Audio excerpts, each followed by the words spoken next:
Ayan guys, oh guys. May gusto mong nakaw ng wire. Hinihila yan guys, oh.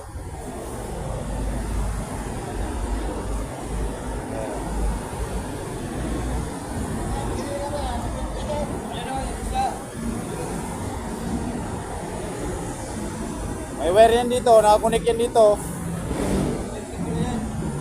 Ang buti nga, hindi ka na kurente eh. Bigla-bigla mo lang kasi hinihila eh. Ha?